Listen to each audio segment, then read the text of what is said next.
শুভ্রা কানে হেডফোন গুঁজে গান শুনে নিজেকে ঠান্ডা করার চেষ্টা করছে। কানে হেডফোন লাগিয়ে চোখ বন্ধ করে সোফায় পা দুলে শুয়ে আছে। হৃদ অফিস থেকে ফিরে শুভ্রাকে এভাবে দেখে ওর মেজাজ বিগড়ে গেল। যখনই দেখো কানে হেডফোন লাগানো, কানের 12টা বাজাবে নাকি?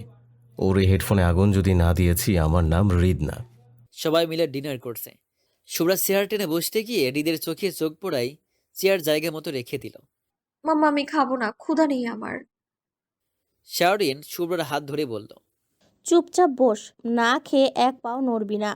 শুভ্রা জানে বলেও লাভ হবে না, ওর পেয়ারি মাম্মা না খেয়ে যেতে দিবে না। ওর বারবার এটা ভেবে রাগ হচ্ছে শুভ্রা অনুর সাথে ভাব কেন জমাবে। শুভ্রা নিজের প্লেটে পানি ঢেলে উঠে গেল। হৃদ রোজকে বলল। রোজ, ছোবরার কি হয়েছে রে? রোজ ডোন্ট কেয়ার ভাব নিয়ে বলল। আমি কি জানি, মেবি পড়ছে। হৃদ বিচলিত হয়ে বলল। পুড়ছে মানে? আগুন আগুনে পড়ছে। কেন, গন্ধ পাচ্ছ না? হৃদ রোজের কথায় আগামাথা খোঁজ পাচ্ছে না। খোলাসা করে বলতো কি হয়েছে, কিসের আগুন, কিসের গন্ধ? রোজ মনে মনে বলছে। এখন আমি তো কি বলি, তারপর তুই আমার চুল ছিঁড়ে ফেল। নেভার। রোজ বলল। আমি কি করে বলবো? আমি যেটুকু জানি সেটুকুই বলেছি। হৃদ বোনের দিকে কিছুক্ষণ চেয়ে রইল, তারপর বলল। দুটোই গেছে, কি সব ভুলভাল বলছে। শুভ্রা নিজের হেডফোন পুরো রুম পুরো বাড়ি খুঁজেও পায়নি। বেচারির আজ আর গান শোনা হবে না। মাথা ঠান্ডা কিভাবে হবে, ঘুম কিভাবে আসবে? ফুল আর রোদ কিছু নিয়ে কথা বলছিল। রোজ ওদের বেডে পা ঝুলিয়ে চিপস খাচ্ছে। রোজ চিপস শেষ করে বলল। Rose is here to solve your problem mama. রোজের মাম্মা বাবা দুজনের দৃষ্টি রোজের দিকে। বাড়িতে মডেল থাকতে তোমরা মডেল খুঁজছো? ওই মেয়ে র্যাম শো করবে না তো কি হয়েছে? আমাদের চোখের সামনে তো মডেল আছে।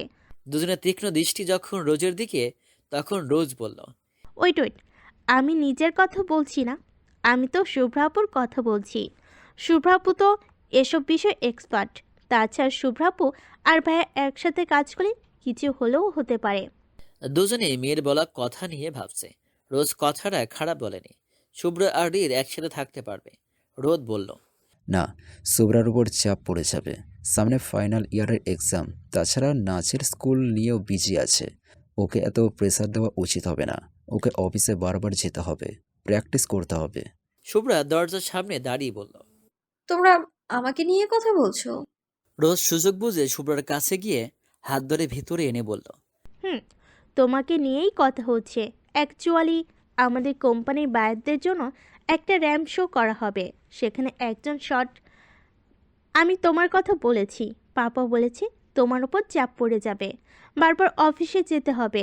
ধরো প্রায় তোমাকে অফিসে যেতে হতে পারে, অফিসে কিছুক্ষণ থাকতেও হতে পারে, কাজ করতে হবে, মানে অফিসে প্র্যাকটিস। রোজ ইচ্ছে করে বারবার অফিস শব্দটা উচ্চারণ করছে। শুভ্রা কিছু একটা ভেবে বলল। বাবাই আমি করতে চাই, আমার কোনো সমস্যা হবে না। Are you sure?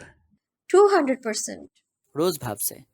কে বাত হে রোজ, तूने तो कमाल कर दिया। You are genius. अब मैं लाइव टॉम एंड जेरी देखब। How sweet. বাট রোজ, আগামীকাল থেকে তো ভার্সিটি ক্লাস শুরু। তুই কি করে টম অ্যান্ড জেরি দেখবি? তোর কপালটাই খারাপ। রোজ গালে হাত দিয়ে অসহায় ফেস করে চিপস খাচ্ছে। হৃদ নিজের কেবিনে কাজ করছে। শুভ্রা জিন্স, শর্ট টপস, গলায় স্কার্ফ পরা, হাতে হ্যান্ডব্যাগ, খোলা চোল, চোখে সানগ্লাস পরে অফিসে গিয়ে হাজির। হৃদ একটা ফাইল দেখছিল। হঠাৎ ওর চোখ আটকে যায় বাইরে। হৃদ ফাইল রেখে উঠে দাঁড়ালো। গ্লাস দিয়ে স্পষ্ট দেখা যাচ্ছে শুভ্রাকে। শোর দায়িত্ব যার উপরে তার সাথে কথা বলছে। মনে হচ্ছে গুরুত্বপূর্ণ কিছু কথা বলছে। হৃদ ভাবছে। এই ছোবরা এখানে কি করছে? অফিসে ওর কি দরকার থাকতে পারে? রোজের কাছে এসেছে, কিন্তু রোজ তো ভার্সিটিতে, আর রোজকে খুঁজতে এখানে কেন আসবে? তাহলে কেন এসেছে? স্যার। হৃদের পিয়ে হৃদকে ডাকলো। হৃদের দৃষ্টি বাইরে শুভ্রা দিকে রেখে বলল। স্যার উনি নিউ মডেল সুব্রতা। ইউনুস 6 মাস যাবত অফিসে এসেছে, আর শুভ্রা অফিসে তেমন আসে না, তাই শুভ্রাকে চিনে না। পুরনো কিছু স্টাফ মাত্র শুভ্রাকে চিনে। হৃদের পিয়ের কথা শুনে অবাক হলো।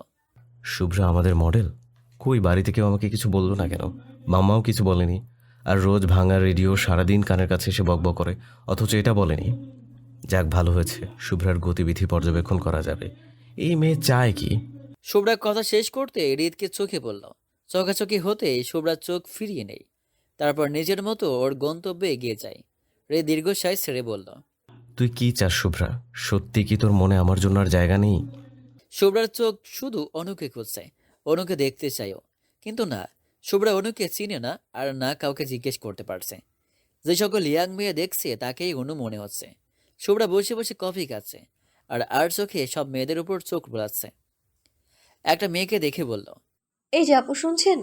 সাদা ড্রেস পরা মেয়েটি হাসি মুখে এগিয়ে এসে বলল, জি ম্যাম, বলুন। ম্যাম বলবেন না প্লিজ। আমার নাম শুভ্রতা। আপনার নামটা কি? আমার নাম রাফিয়া ইসলাম। শুভ্রা আমতা আমতা করে বলল। অ্যাকচুয়ালি আমি অনুকে খুঁজছিলাম। ও কোথায় বলতে পারবেন?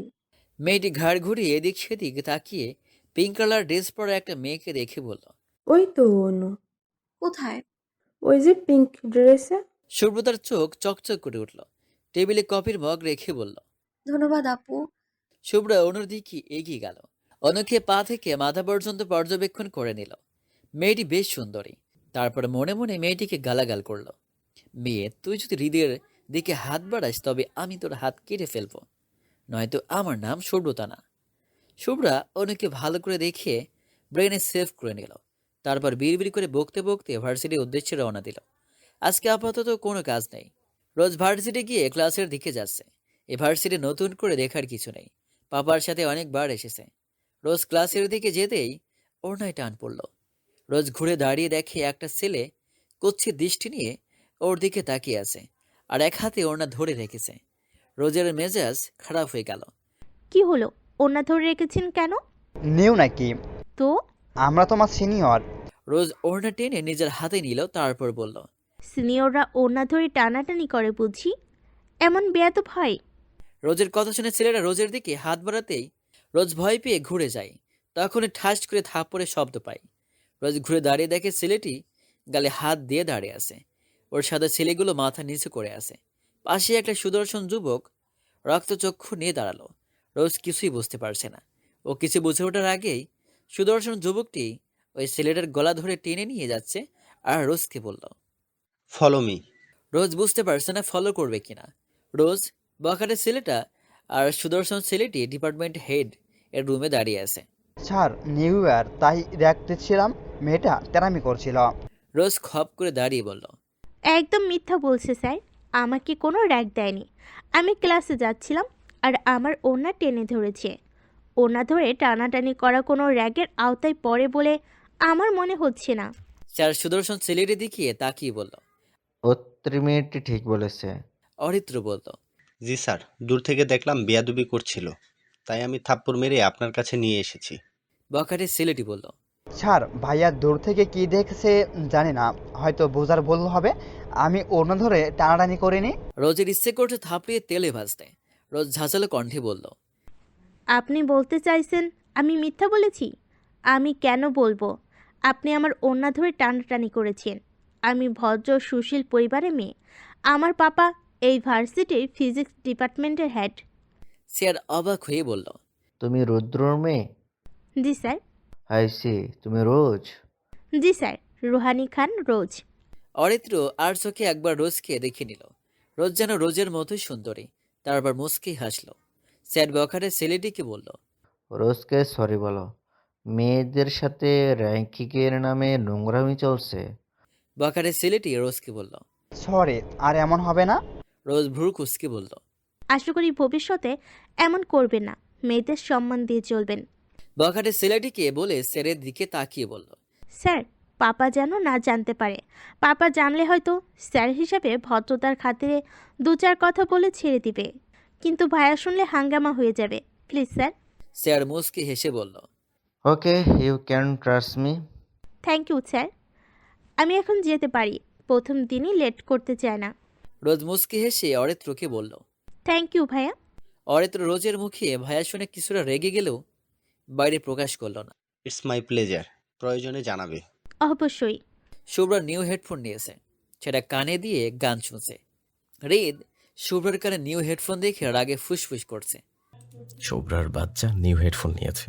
কানে হেডফোন লাগিয়ে রাখা ছাড়া দুনিয়ায় আর কোনো কাজ নাই। এবার হেডফোন না তোকে জ্বালাবো। হৃদ নিজের রাগ কন্ট্রোল করতে না পেরে শুভ্রার সামনে গিয়ে ওর হেডফোন এক টানে খুলে নিল। শুভ্রা চোখ মেলে দেখে হৃদের হাতে হেডফোন। চোখ বড় বড় করে বলল, আমার হেডফোন আপনাকে কি করেছে? হেডফোন দিন। হৃদ কোনো কথা না বলে কিচেনের দিকে যাচ্ছে। শুভ্রা কিছুই বুঝতে পারছে না হেডফোন নিয়ে কোথায় যাচ্ছে। শুভ্রা হৃদের পিছনে পিছনে যাচ্ছে। হৃদ কিচেনে গিয়ে চুলা অন করে তারপরে হেডফোন রাখছে। শুভ্রা হা করে ওর কাণ্ড দেখছে। তার মানে আগের হেডফোন আর হৃদ নিয়েছে। শুভ্রা হৃদের হাত থেকে হেডফোন ছু মেরে নিয়ে নিল। হৃদ শুভ্রার হাত ধরে ফেলল। শুভ্রা অবাক হয়ে নিজের হাতের দিকে চেয়ে আছে। এত বছর পরে প্রথম হৃদের ছোঁয়া পেল। শুভ্রা হাত ঝাড়া দিয়ে নিজের হাত ছাড়িয়ে নিয়ে বলল, এই শুভ্রার হাত কেউ ধরতে পারে না যতক্ষণ না শুভ্রা চায়। হৃদ দাঁতে দাঁত চেপে বলল, হৃদের কারো পারমিশনের প্রয়োজন নাই। হৃদ চাইলেই ধরতে পারে, কিন্তু হৃদর মানসিকতা এতটা চিপ না, তার প্রমাণ আগেই দিয়েছি।